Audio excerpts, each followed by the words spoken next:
Welcome to Origins, where we go more in depth into the most current origin of your favorite superheroes and villains. Today we're going to be covering the origin of one of my favorite Flashes, Barry Allen, and his New 52 origin. This is going with our current run of Justice League origins, and as with most of our DC origins, this has been pulled from the Secret Origin series and a few things from the main series itself. Barry Allen's story begins when he was a boy. His family was on the rocks, with his mother wanting to divorce his father. Barry was really worried about what was going to happen to his family, but his mother always knew how to make him feel better whenever he was worried. Using her encouragement, he managed to get first place in his spelling bee and he went home all proud of it. He had to show her the trophy that he won. But she only took a moment to congratulate him before sending him to get a comic book from the local store. Barry's father and mother had a lot to talk about with this divorce coming up. When he got home, he was a heartbroken young boy. The police were already there. They told Barry that his father had murdered his mother and that he would need to come with them. Barry just had tears welling up in his eyes and he simply said, "I didn't get to show Mom my trophy." But one officer stepped forward, Officer Fry, and he explained to Barry what happened to the best of his ability. He took Barry in that day and he raised him as if he would his own son. But Barry knew. He knew his father couldn't have done it because even at a young age, he was smarter than most kids. Barry just knew his father couldn't do it. He knew the killer had to be still out there. So he knew if he was going to track down the killer and get his father out of jail, he would need to study and learn everything he could about forensic sciences. But throughout all of his studies and accomplishments, he felt alone because he had no one to celebrate with. Well, time would move on and he would get a job at the local police station so that he could begin working on his mother's case. But it wasn't just his mother's case. He wanted to help other families out there who were searching for the truth. He didn't want to carry a gun, but he did want to bring criminals to justice, and this is how he chose to do it.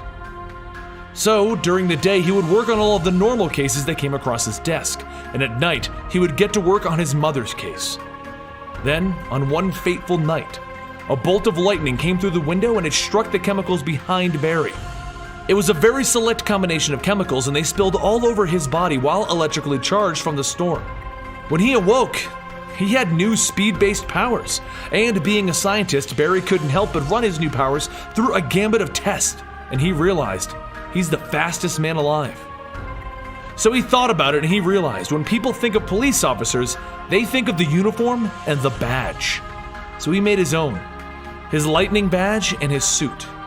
And he decided that Central City needed a dedicated superhero to put in the hours and keep the city safe. There are lunatics in this city, Captain Cold, Mirror Master, and even a crazy gorilla known as Gorilla Grodd, and every sort of other gimmicky supervillain that you could imagine.